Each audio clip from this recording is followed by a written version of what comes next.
Hello everyone, this is Suraj Kumar and today I am going to discuss a poem, An Elementary School Classroom in a Slum, written by Stephen Spender. Okay? तो आज हम लोग जो कुछ भी पढ़ेंगे वो झोपड़पट्टी के एलिमेंट्री स्कूल के क्लासरूम के बारे में पढ़ेंगे कि वहाँ का क्लासरूम कैसा है और उस क्लासरूम में जो बच्चे बैठ करके पढ़ाई कर रहे हैं वो बच्चे कैसे हैं उनके बारे में इस पोएम में आज हम लोग देखेंगे. तो without wasting our time let's start our poem from stanza 1. Far, far from gusty waves these children's faces. यानी कि पहले लाइन में क्या बताया जा रहा है कि इस क्लासरूम में जो बच्चे बैठ करके पढ़ाई कर रहे हैं उन बच्चों के बारे में बताया जा रहा है कि उन बच्चों का चेहरा इस एनर्जेटिक लहरों से बहुत बहुत बहुत दूर है. कहने का मतलब ये है कि कोई भी बच्चा को जब हम देखते हैं तो उस बच्चे के चेहरे पे आपको क्या नजर आता है? एनर्जी नजर आता है. उस बच्चे के चेहरे पे तेज दिखता है, उस बच्चे के चेहरे में चमक होती है. लेकिन इस क्लासरूम में जो बच्चे बैठ करके पढ़ाई कर रहे हैं उन बच्चों के चेहरे पे एनर्जी नाम का चीज दूर दूर तक नहीं है. ठीक, यानी उन बच्चों के चेहरे पे एनर्जी नहीं दिखाई पड़ रही है. लाइक रूटलेस वीड्स, तो उन बच्चों का चेहरा कैसा है? बिल्कुल रूटलेस वीड्स की तरह है. रूटलेस वीड्स जिस प्रकार से अनवांटेड प्लांट्स को कहते हैं उसी प्रकार से ये जो बच्चे हैं वो क्या है? अनवांटेड हैं. इस सोसाइटी के लिए कोई इंपॉर्टेंस नहीं रखते हैं. जिस प्रकार से वीड्स को उसके रूट से अलग कर दिया जाता है तो वो वीड जो है वो सूख जाता है, मुरझा जाता है, पीला पड़ जाता है. इन द सेम में ये जो बच्चे हैं उनके चेहरे को जब आप देखेंगे तो ऐसा लगेगा जैसे रूटलेस वीड्स हो. उनका चेहरा सूखा सूखा दिखेगा, मुरझाया हुआ चेहरा दिखेगा, पेल फेस दिखेगा, पीला चेहरा दिखेगा.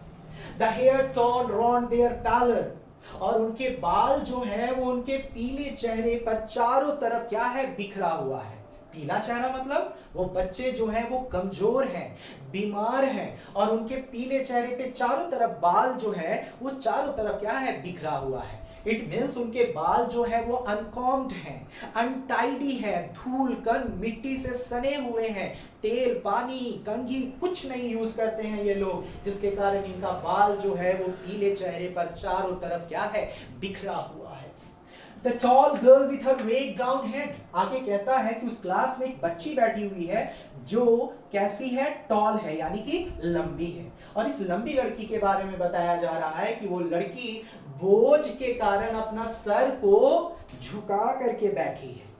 अब सर को झुका करके बैठी है बोझ के कारण, इसका मतलब ये नहीं कि उसका सर बहुत बड़ा है और बोझ के कारण सर को झुकाई हुई है. ये वो बोझ नहीं है, ये बोझ किसका है? पॉवर्टी का है, गरीबी का. ये बोझ जो है उसके सर को क्या कर दिया है? झुका दिया है. वो लड़की इल है, बीमार है, वो इतनी थकी हुई है, इतनी कमजोर हो गई है कि उससे अपना सर का भार भी संभाला नहीं जा रहा है और वो अपने सर को झुका करके क्लासरूम में बैठी हुई है. आगे कहता है the paper seeming boy with rat's eyes, दूसरा बच्चा के बारे में बताया जा रहा है कि एक बच्चा है जो कि पेपर के जैसा है. पेपर जैसा मतलब दुबला पतला बच्चा है, ठीक है, लड़का है.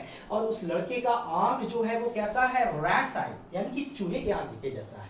अब चूहा तो आप लोगों ने सब अपने घर में देखा होगा, उसका आंख जो होता है वो निकला हुआ रहता है. इन द सेम वे ये लड़का का भी आंख जो है वो क्या है? निकला हुआ है, बाहर की ओर निकला हुआ है. आप चूहे की आंख में क्या देखते हैं? हंगर देखते होंगे, भूख देखते होंगे. इन द सेम वे ये लड़का जो है उसके आंखों में साफ झलक रहा है कि वो बच्चा क्या है? भूखा है, वो हंग्री है, वो बहुत ज्यादा भूखा है. लेकिन फिर भी क्लास में क्या किया हुआ है? बैठा हुआ है. The stunted unlucky Eyre of twisted bones reciting a father's gnarled disease his lesson from his desk. अब हम तीसरे बच्चे के बारे में पढ़ेंगे इस क्लासरूम के अंदर. वो बच्चा कैसा है? स्टंटेड है, अविकसित है. इसकी हड्डियां जो है वो मुड़ी हुई हैं, ट्विस्टेड हैं. और ये अपने डेस्क से क्या कर रहा है? अपने लेसन को रिसाइट कर रहा है, जोर जोर से उसको पढ़ रहा है. लेकिन इस बच्चे के बारे में एक और खास बात बताई गई है कि ये बच्चा जो है वो अनलकी आयर है, मतलब अभागा है. अनलकी मतलब क्या होता है? अभागा. हायर का मतलब होता है उत्तराधिकारी. क्यों बोला गया है? क्योंकि इसे अपने पिता से विरासत में क्या मिला है? नाल्ड डिसीज मिला है, गांठदार बीमारी मिला है। गांठदार बीमारी का मतलब होता है गठिया का बीमारी। ठीक है, हम जो बच्चे हैं वो हम लोग बहुत ही क्या है, लकी हैं, क्योंकि हमें अपने पिता से क्या मिला? हेल्थ मिला है। हमें अपने पिता से क्या मिला? प्रॉपर्टी मिला, एजुकेशन मिला, फ्यूचर मिला। लेकिन इस बच्चे को अपने पिता से क्या मिला है? नाल डिसीज मिला है, ट्विस्टेड बोन्स मिला है। इसलिए इस बच्चे को क्या बोला जा रहा है? अनलकी आयर बोला जा रहा है। ठीक, चलिए अब आगे देखते हैं।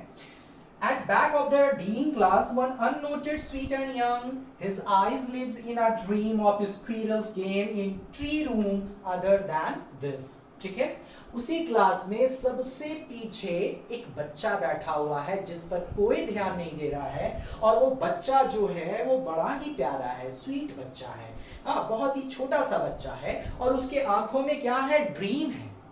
ये बच्चा इन बच्चों से बिल्कुल क्या है? भिन्न है, अलग है, क्योंकि अभी तक हम लोग देखे कि सब बच्चा के साथ कुछ ना कुछ क्या था? प्रॉब्लम था। लेकिन ये छोटा जो बच्चा है, इसकी आंखों में क्या है? एक ड्रीम है, एक आशा है, एक होप है। वो क्या कर रहा है? किस चीज का ड्रीम कर रहा है? देखो, आप squirrel games in tree room other than this. हाँ, आप पेड़ देखे हैं, पेड़ में एक खोखला पार्ट होता है, उसी को कहते हैं हम लोग ट्री रूम। तो ये क्या कर रहा है बच्चा कि खिड़की से बाहर एक पेड़ है, उस पेड़ पे गिलहरी जो है वो क्या कर रही थी? खेल रही थी। वो उस खोखले रूम में क्या करती थी? जाती थी, फिर बाहर निकलती थी, कूदती थी, फांदती थी। तो ये बच्चा जो है इस क्लासरूम में हो रहे एक्टिविटी से विपरीत, उससे बिल्कुल अलग, उससे बिना कोई मतलब रखे हुए उस बच्चे के आंख में सिर्फ क्या है? एक सपना है। वो भी इस स्क्विरल के जैसा, इस गिलहरी के जैसा फ्रीली खेलना चाहता है, फ्रीडम चाहता है। ठीक है, आई होप आप लोगों को फर्स्ट स्टैंजा समझ में आया होगा। अब चलिए देखते हैं सेकेंड स्टैंजा। ओके, ऑन सार क्रीम वॉल्स। अब हम लोग पढ़ेंगे एलिमेंट्री स्कूल के क्लासरूम की स्थिति पढ़ेंगे। हाँ, तो वहां की जो क्लासेस हैं उनके बारे में बताया गया है कि क्लासरूम के जो दीवार हैं, वॉल्स जो हैं वो सार क्रीम हो गए हैं। सार क्रीम मतलब खट्टा क्रीम नहीं, यहाँ कहने का मतलब है कि दीवार की जो स्थिति है वो बहुत ही भद्दा है, बहुत ही गंदा हो चुका है, क्योंकि यहाँ पे बहुत सालों से पेंट पोचाड़ा नाम का कोई चीज नहीं हो रहा है। ठीक है, लेकिन फिर भी इन दीवारों पर, और मतलब क्या होता है? पर हाँ क्या है? डोनेशंस है। डोनेशंस मतलब क्या होता है? दान। अमीर लोगों ने कुछ दान की चीजें यहाँ पे दी हैं, जो दीवारों पर क्या है? टंगे हुए हैं। जैसे Shakespeare's head. Shakespeare English dramatist थे, आप लोग सबको को पता होगा, 10th में आप लोगों ने पढ़ा भी होगा। तो उनका एक पिक जो है, फोटो जो है वहां पे है ना टंगा हुआ है। जिस प्रकार से मेरा बोर्ड है वैसे ही शेक्सपियर का हेड है। ठीक है, नंबर 1। नंबर 2 आगे देखते हैं, क्लाउडलेस एट डॉन। दूसरी तस्वीर जो है वो डॉन की है। डॉन मतलब क्या होता है? भोर, सुबह जिसको आप कहते हैं, है ना। तो क्लाउडलेस एट डॉन यानी कि भोर की एक बिना बादलों वाली खूबसूरत सी क्या है? एक तस्वीर है। ठीक है, तीसरा नंबर देखिए क्या है? सिविलाइज्ड डोम राइडिंग ऑल सिटीज। फिर सभ्य गुंबज का भी तस्वीर है जो पूरे शहर में क्या है? फैले हुए हैं। सभ्य गुंबज, गुंबज किसको कहते हैं? आप लोगों ने मॉस्क देखा होगा, मस्जिद या फिर मंदिर, चर्चेस देखा होगा, उसके ऊपर छत पे देखना गोल सा एक स्ट्रक्चर बना हुआ रहता है, उसी को कहते हैं हम लोग गुंबज। ठीक है, तो पूरे शहरों में क्या है? सभ्य गुंबज जो है वो चारों तरफ क्या है? फैले हुए हैं। यानी यहाँ पे बहुत ही खूबसूरत बिल्डिंग्स हैं, स्ट्रक्चर्स हैं, मॉन्यूमेंट्स हैं, और ये शहर जो है वो सिविलाइज्ड डोम से, सभ्य गुंबजों से क्या है? भरा पड़ा है। नेक्स्ट है 4th नंबर, बेल्ड फ्लावरी टायरोलिस वैली। वैली मतलब क्या होता है? घाटी, है ना। 2 माउंटेन के बीच का जो लैंड होता है, एरिया जो होता है, उसको कहते हैं वैली। हाँ, तो एक टायरोलिस वैली की भी तस्वीर यहाँ पे दिखाई गई है ना। और ये टायरोलिस वैली जो है वो कहाँ पे है? ऑस्ट्रिया, नॉट ऑस्ट्रेलिया, ऑस्ट्रिया एक प्लेस का नाम है, वहां की तस्वीर है। ठीक है, और ये तस्वीर में क्या है? बेल्ट। बेल मतलब छोटी छोटी घंटी, हाँ एक लाइन से लगी हुई है। जब हवा वगैरह जब चलती है तो आपस में टकराती हैं और एक बहुत सुंदर सा धुन ये उत्पन्न करती हैं। फ्लावरी, बहुत रंग बिरंगे फूलों से ये घाटी जो है वो सुसज्जित है, भरा हुआ है। ऐसी भी एक तस्वीर यहाँ पे देखने को मिल रही है। ठीक है, अब आगे देखते हैं ओपन हैंडेड मैप। फिर एक और फोटो यहाँ पे है, किस चीज का? मैप का। मैप आप सबको जानते हैं, है ना, मानचित्र जिसको कहते हैं। तो ओपन हैंडेड कहने का मतलब है ये मैप जो है वो स्केल करके नहीं बनाया गया है, ये अपने हाथों के द्वारा बनाया गया है। और ये किन लोगों ने बनाया है? ये अमीर लोगों ने बनाया है, ये डिक्टेटर्स लोगों ने बनाया, तानाशाह लोगों ने बनाया, जो अपने इच्छा के अनुसार मैप के बाउंड्री को कम कर सकते हैं, बढ़ा सकते हैं, जो इनका मन करता है वैसा कर सकते हैं। तो यहाँ एक ओपन हैंडेड मैप भी दिखाया गया है, awarding the world it's world. और इस ओपन हैंडेड मैप में क्या दर्शाया गया है? तो ये ओपन हैंडेड मैप किन्होंने बनाया है? जल्दी बताइए। अमीर लोगों ने बनाया है। और ये अमीर लोग जो हैं वो इस मैप के भीतर जो दुनिया है उसके अवार्ड के बारे में बात कर रहे हैं, यानी उनके सुंदरता के बारे में गुणगान कर रहे हैं। आप देखिए यहाँ पे तस्वीर में कितनी सारी चीजें यहाँ पे दी गई थी। शेक्सपियर जो कि बहुत बड़े स्कॉलर थे, ड्रामेटिस्ट थे, उनकी फोटो यहाँ पे दी गई है। सुबह की तस्वीर दी गई है, सुबह का तस्वीर, वो भी एकदम क्लाउडलेस, बिना बादल वाला तस्वीर दिखाया गया है। सिविलाइज्ड होम, बड़े बड़े बिल्डिंग्स, मॉन्यूमेंट्स बने हुए हैं, है ना। टारोलिस वैली है जो कि बेड ऑफ फ्लावरी से एकदम क्या है, डेकोरेटेड है, भरा हुआ है। तो ये सब दुनिया के बारे में अमीर लोग क्या कर रहे हैं? चर्चा कर रहे हैं, उसके बारे में गुणगान कर रहे हैं। And yet for these children, लेकिन इन बच्चों के लिए, किन बच्चों के लिए? इस स्लम एरिया के बच्चों के लिए, झोपड़पट्टी में रहने वाले बच्चों के लिए, दीज विंडोज, ये खिड़कियां, ये खिड़कियां मतलब जिस खिड़की के बाहर ये लोग, फर्स्ट स्टैंडर्ड में मैंने डिस्कस किया है, जिस खिड़की से ये लोग अपनी दुनिया को क्या करते हैं, देखते हैं। तो इन बच्चों के लिए दीज विंडोज, ये खिड़कियां, इनकी क्या है? दुनिया है। Not this map there world, ये मैप के बारे में जो मैं डिस्कस कर रहा था अभी, वो मैप इन बच्चों का दुनिया नहीं है। इन बच्चों का दुनिया कौन है? ये विंडो है। क्यों? क्योंकि इस विंडो से बाहर जो कुछ भी दिखता है ये उन लोगों का क्या है? वर्ल्ड है, ये उन लोगों का दुनिया है। तो इन लोगों को खिड़की से बाहर में क्या दिखता है? स्लम एरिया दिखता है, झोपड़पट्टी दिखता है, गंदगी दिखता है, कूड़ा करकट दिखता है। ये सब इन बच्चों की क्या है? दुनिया है। ये मैप उनकी दुनिया नहीं है। Where all their futures painted with a fog, इन बच्चों का जो भविष्य है वो फॉग से, कुहासा से एकदम क्या है? ढका हुआ है, कवर किया हुआ है। यानी कि जब हम कुहासा में सुबह सुबह उठते हैं तो हमें आगे कुछ नहीं दिखता है। इन द सेम वे यहाँ के जो बच्चे हैं उनका भविष्य कैसा है? फॉग के जैसा है, अनक्लियर है, अनसर्टेन है। इन लोगों का भविष्य जो है वो अंधकार में है। ठीक, अब आगे देखिए, a narrow street filled in with a lead sky।